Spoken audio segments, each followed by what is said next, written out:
நீ என்னை நேசிக்கிறாயா? Do you love me? எல்லோரும் எதிர்பார்க்கிற ஒரு காரியம், என்னை உண்மையாக நேசிக்க யார் இருக்கிறார்? பள்ளி பருவத்திலே நண்பர்களை தேடுகிறார்கள், பதின் பருவத்திலே காதலர்களை தேடுகிறார்கள், திருமணமான பின்பு வாழ்க்கை துணை நேசிக்குமா என தேடுகிறார்கள். ஆனால் அந்த உண்மையான அன்பை தேடிக்கொண்டே மனுக்குலம் அலைந்து கொண்டிருக்கின்றது. யாரும் உண்மையாக மற்றவரை நேசிக்கவும் இயலாதவர்களாக இருக்கிறார்கள். உண்மையான நேசத்தை எதிர்பார்த்து மனிதர்களிடம் கிடைக்காமலும் அலைந்து கொண்டிருக்கிறார்கள். ஆனால் கடவுள் மனிதனை அதிகமாக நேசித்திருக்கிறார். இதைவிட அதிகமாக நேசிக்க முடியாது. அவர் எவ்வளவு மனிதனிடம் அன்பு கூர்ந்தார் என்றால், சிறு பிராயத்திலே இப்படி சொல்லுவார், இவ்வளவாய் உலகத்தில் அன்பு கூர்ந்தார் என்று சொல்லி சிலுவையிலே தன் ஜீவனை விட்டார் என்று சொல்லுவார்கள். யோவான் 3:16 தேவன் தம்முடைய ஒரே பேரான குமாரனை விசுவாசிக்கிறவன் எவனோ அவன் கெட்டு போகாமல் நித்திய ஜீவனை அடையும்படிக்கு அவரை தந்தருளி இவ்வளவாய் உலகத்தில் அன்பு கூர்ந்தார். நாம் பாவத்தின் கொடூர தன்மையையும் பாவத்தின் தண்டனையையும் பற்றி நாம் சிந்தித்து வந்தோம். இந்த நாளிலே அந்த பாவத்தில் இருந்து விடுதலை பெற என்ன வழி என்பதை நாம் பார்க்க இருக்கிறோம். அந்த விடுதலைக்கு நாம் பெற்றுக்கொள்ளுகின்ற தண்டனையை இன்னும் ஒருவர் பெற்றுக்கொள்ள வேண்டும். அதாவது அந்த பாவத்தின் தண்டனையாகிய கிரயம் செலுத்தப்பட வேண்டும். அப்படி கிரயம் செலுத்தப்பட்டதுதான் ஆண்டவர் தன்னுடைய சொந்த குமாரனையே நமக்காக கொடுத்தார். பாருங்கள், ஒரு மனிதன் செய்த பாவம் எல்லா மனுக்குலத்தையும் ஆளுகை செய்தது போல ஒரே ஒரு மனிதனுடைய பரிசுத்த தியாக வாழ்க்கை எல்லா மனிதர்களுக்கும் விடுதலையை சம்பாதித்து தருகிறது. நாம் ஏற்கனவே சிந்தித்தது போல இந்து சமயம் கூட ஜென்ம பாவம் என்று இன்று இருப்பதை நம்புகிறது. அப்படி என்றால் ஒரு மனிதனிடம் இருந்து எல்லோருக்கும் பிறவியிலேயே பாவம் வருகிறது என்பதை இந்து சமயம் சொல்லுகிறது. அதே போல கிறிஸ்தவமும் அப்படியே சொல்லுகிறது. எல்லா மனிதர்களுக்கும் பாவம் வருகிறது, எல்லா மனிதர்களுக்குள்ளும் அரக்கன் இருக்கிறான். அந்த அரக்கனை, பாவமாகிய அரக்கனை அழிப்பதற்காகவே மனுஷகுமாரன் வெளிப்பட்டார். இந்த நாளிலே price paid and prize receive for sin, பாவத்தின் தண்டனைக்காக செலுத்தப்பட்ட கிரயம், அந்த கிரயத்தினால் நமக்கு கிடைத்த பரிசு. Price paid, prize receive for sin. அந்த பாவத்தின் தண்டனையை ஆண்டவர் ஏற்றுக்கொண்டு அதற்கான கிரயத்தை செலுத்தினார். அதன் பலனாக நாம் மிகப்பெரிய பரிசை பெற்றிருக்கிறோம். இந்த நாளிலே நாம் ஏற்கனவே சிந்தித்தது போல ஆதாம் ஏவாள் வஞ்சிக்கப்பட்டார்கள். எப்படி வஞ்சிக்கப்பட்டார்கள்? பிசாசானவன் ஆண்டவருக்கு நிகராக அவர்கள் தங்களை உயர்த்த வேண்டும் என்று அவர்களுக்கு ஒரு ஆசை காட்டினார். ஆனால் அதை பார்த்த ஆண்டவர், மனிதா, நான் உன்னை என்னை போலத்தான் படைத்திருக்கிறேன். ஆனால் நீ என்னை போல் மாற புது முயற்சி செய்கிறாய். ஆனால் நான் உன்னை எவ்வளவு நேசிக்கிறேன் தெரியுமா? நான் உன்னை போல் மாறுகிறேன் என்று தன்னை தாழ்த்தினார். அதுதான் கிறிஸ்துவின் தனிச்சிறப்பு. பொதுவாக வெளியே இருக்கின்ற அரக்கனை அழிக்க வேண்டும், தீமையை அழிக்க வேண்டும் என்பது எல்லா சமயத்திலும் உள்ள பொதுவான கொள்கை. ஆனால் கிறிஸ்தவம் மாத்திரம் இங்கே தனித்து நிற்கிறது. கடவுளே மனிதனாகி தன்னையே தியாக பலியாக தந்து நமக்கு விடுதலையை சம்பாதித்து தந்திருக்கிறார்.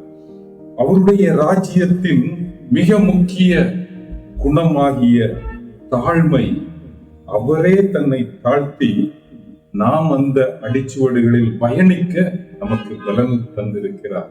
ஒரே ஒரு கட்டளையை கீழ்ப்படிய முடியாமல் தவித்த மனுக்குலத்தை ஆண்டவர் மீது அன்பு கொண்டு அனைத்து கட்டளைகளையும் நிறைவேற்றுகின்ற பலனை மனுக்குலத்திற்கு தருவதோடு மாத்திரமல்லாமல் மனிதன் பெற வேண்டிய தண்டனையை அவர் பெற்று மனிதனுடைய நிர்வாணத்தை அவர் மூடுகிறார். எவனுடைய பாவம் மூடப்பட்டதோ அவன் பாக்கியவான். மரணத்தில், அதாவது பாவத்தின் சம்பளமாகிய தண்டனையாகிய மரணத்தை அவரே செலுத்தி முடித்து அந்த மரணத்தை ஜெயித்திருக்கிறார். எனவேதான் வெளிப்படுத்தின விசேஷத்திலே இயேசு கிறிஸ்து சொல்லுகின்றார். வெளிப்படுத்தின விசேஷம் 1ஆம் அதிகாரம் 18வது வசனம், மரித்தேன், ஆனாலும் இதோ சதா காலங்களிலும் உயிரோடு இருக்கிறேன். ஆமேன். நான் மரணத்திற்கும் பாதாளத்திற்கும் உரிய திறவுகோல்களை உடையவராய் இருக்கிறேன். மரணம், பாதாளம், இது இரண்டும் பிசாசின் கையில் இல்லை, இயேசு கிறிஸ்துவின் கையில் இருக்கிறது. பிசாசிடம் இருந்து அது பறிக்கப்பட்டு விட்டது. ஏனென்றால் பிசாசுக்கு அது கிரயமாக கடவுளே தன்னையே கொடுத்து, ஒரு பரிசுத்த பலியாக தன்னை கொடுத்து, அவனிடம் இருந்த மனிதன் பிசாசிடம் இழந்து போனதை இயேசு கிறிஸ்து மீட்டுக் கொண்டார். இப்பொழுது நமக்கான பரிசை அவர் சம்பாதித்திருக்கிறார். நமக்கு நேராக அந்த பரிசு நீட்டப்படுகிறது. மனிதர்களே, இதை பெற்றுக் கொள்ளுங்கள், இலவசமாய் பெற்றுக் கொள்ளுங்கள். இது மிகப்பெரிய பரிசு. இவ்வளவு பெரிதான ரட்சிப்பு உன் ஆத்துமாவில் எவரும் எடுத்துக் கொள்ள முடியாத, இந்த உலகத்திலே எதுவும் தர முடியாத ஒரு சந்தோஷத்தையும் சமாதானத்தையும் இந்த உலக வாழ்க்கையில் அவர் தர வல்லவராய் இருக்கிறார். அது மாத்திரமல்லாமல் ஆத்துமாவிற்கு நித்திய ஜீவனை, அதாவது மரணமே இல்லாமல் நித்திய வாழ்வை, குறையில்லாத வாழ்வை, சமாதானம் நிறைந்த வாழ்வை நமக்காக ஆயத்தப்படுத்தி வைத்திருக்கிறார். அதை நாம் சுதந்திரிக்க ஜாக்கிரதையாக கர்த்தருடைய வேதத்தின்படி நாம் நம்மை அவர் கரங்களில் அர்ப்பணிப்போம், அவர் பாதத்தில் விழுவோம். ஏனென்றால் நாம் ஏற்கனவே சிந்தித்தோம், பாவத்தின் கொடூர தன்மை எல்லாவித பாவங்களையும் செய்ய என்னை அடிமைப்படுத்துகிறது. எந்தவித பாவத்தையும் செய்ய என்னால் இயலும் என்பதை நாம் ஏற்கனவே கற்றிருக்கிறோம். அதைவிட மிக முக்கியமாக, எனக்கு நானே நன்மை செய்ய இயலாதவனாக நான் இருக்கிறேன். இது பாவ அடிமைத்தனத்தின் செயலாக இருக்கிறது.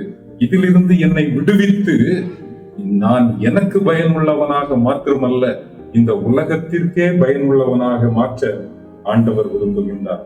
அப்படிப்பட்ட வாழ்க்கைக்கு நம்மை அவர் அழைக்கிறார்.